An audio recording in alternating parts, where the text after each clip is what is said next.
Ah, wallaahi ma am mbégte ak contentement. Namoon naa leen, ça fait presque 2 semaines j'ai pas fait de vidéo. Astafurlah, une semaine wala 10 heures rek je sais plus.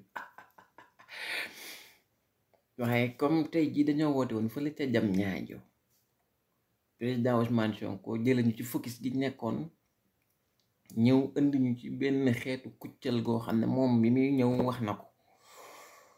loolu it dañuy jox légitimité ñu nit ñu ñëw yëndu rek demaat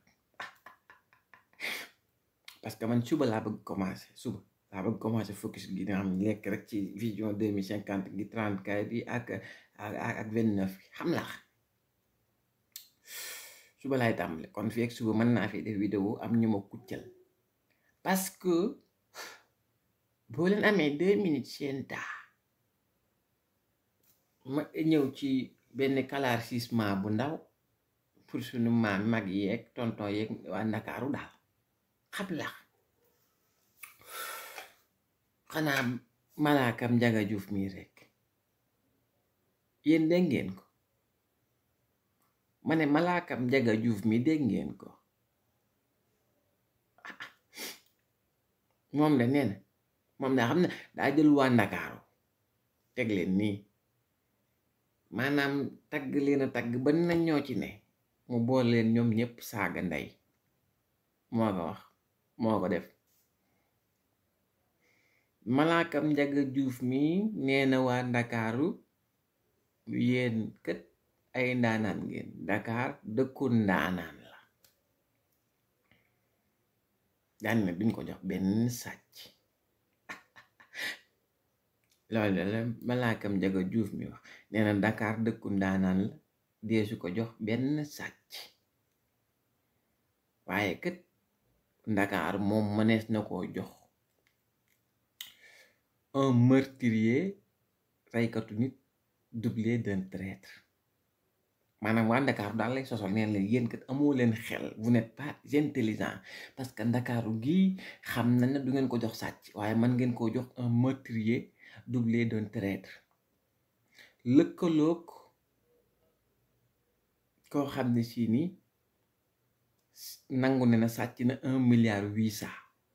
borom kum neex nga réew naa bokk rek moom nangu na moom bi fi Macky Sall nekkee bërki de moo njaay moo nangu ne pour ñu baal ko te nit koo dégg mu naan nangu naa pour ñu baal ma rek sa lañ koy waxal moo ko rek maanaam boo nangoo ñu baal li nga sàcc rek sa nangu na yaa sàcc xam la moom malaakam Njaga Juuf mi nee na waa Ndakaaru duñ jox Ndakaaru ab sàcc waaye mën nañ koo jox ku sàcc 1,8 milliard ak lëkkaloog un meurtrier doublé d'un traître lëkkaloog koo xam ne si ni ay employés am day dagg seeni salaire impôt lànk na du ko joxe ji état maanaam day sàcc ci impôt sàcc la daal xam la yéen nag comprendre la maanaam ñi nga xam ne malfaiteur yi dajaloo kot neen waa Ndakaar ñoom ñàkk nañ xelu jox leen Ndakaaru waaye duñ ko jox koo xam ne si kat ñoom nee nañu daa sàcc man ba léegi amaguñ sax preuve ki ma wax sànq daa sàcc ay impôt li muy dagg ay employés am lay jël ne ko de réex lekk moom ak njabootam li mu war a fay impôt mu duggaat ci réew mi la sàcc di ko lekk lànk ne du fay impôt ba tey malaakam Njaga Juuf mi taxaw ne waa Ndakaaru ñu am xel lañ duñ jox Ndakaaru ak sàcc présumé sàcc waaye nangu nañ koo jox ñoom malfaiteur yooyu lëkkaloo koo xam ne baayam nee na noo yaay moo sàcc ci suufa suwaat ndengaleer waaye waram poussé yi daal moom malaakam Njaga Juuf mi nee na Ndakaaru kenn du ko jox sàcc boo xam ne sosal la dañ ko sosal na dangaa sàcc kenn leerul enquête amul dara kenn mënul indi benn preuve once de preuve na daa sàcc waaye Ndakaaru googu kat ñi fa dëkk ñàkk nañ xel gàtt xel maanaam ñàkk intelligent ko xam ne duñ ko jox sàcc waaye mën nañ ko jox un meurtrier doublé de traître lëkkaloo kiy sàcc impôt lëkkaloo ku nangu na sàcc na 1,8 milliard lëkkaloo ku ba pam di sàcc suuf jàmbor lëkkaloo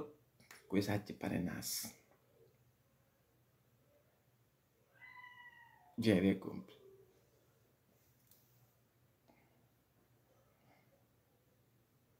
Jusqu'à preuve du contraire bu fekkee ne waa Ndakaaru porté wuñ plainte ma xam ne amuñu ful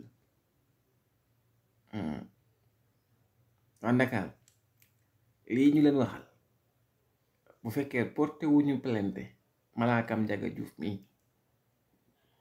jàpp na waa Ndakaaru yàpp goo xam ne maanaam li mu leen def c'est insolent daf leen a saaga maanaam nee na waa Ndakaaru parewuñ pour jox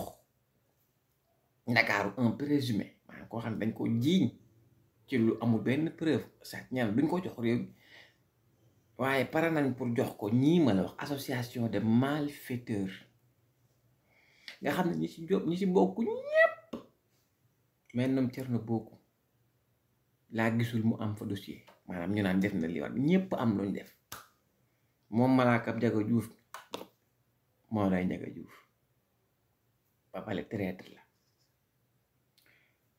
keneen ki ci des borom naa bokk rek ku neex nga réew moom moo accepté na sàcc na 1,8 milliard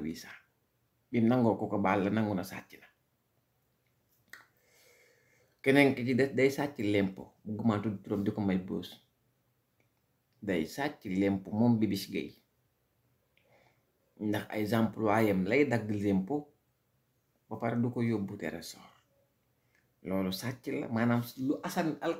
askat bi moom ñëpp war cee jot moom la jël na ko dëndeex moom ay milliards tëdd ci nekk ci réew moo xam ne moo ko defal léppi entreprise am ba pare lim ci am delloo ci dara réew mi ku ko gën a bañ réew mi yàlla sàkkagu ko moom Bibis Gueye lëkkaloo ak ki nga xam ne baayam ci boppam ànd ak gouvernement Macky Sall am doole taxoon na mu dem ferenkulaay ci suufu jàmbur muy waa Ndingler ñooñu waa Ndakaaru pare nañ pour jox leen Ndakaaru ak ki nga xam ne moom dossier am li ci nekk man bu yemoon ci sàcc parrainage rek mu neex waaye da cee boole naafiq ak mën a fen mën a kàcc ndax léegi day manipuler di mbubboo Sëriñ Tuuba di mbubboo ay xawma lan kilifa gën nangam di sos ay histoire di créer ay storytelling yoo xam ne ñun sénégalais on est sûr à 100% que ne day fen sàcckatu parrainage bi moom ci boppam donc mooy ce groupe de personnes malfaiteurs association de malfaiteurs nee na noo yaay dañuy saaga waa Ndakaaru na leen sañ ngeen a jël seen Ndakaaru gàtt ngeen xel amoo leen intelligence ba tax doo leen ko jox kii ñuy jiiñ sans preuve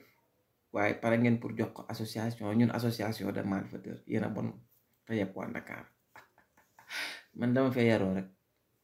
juddoo ma fi sax Ndakaar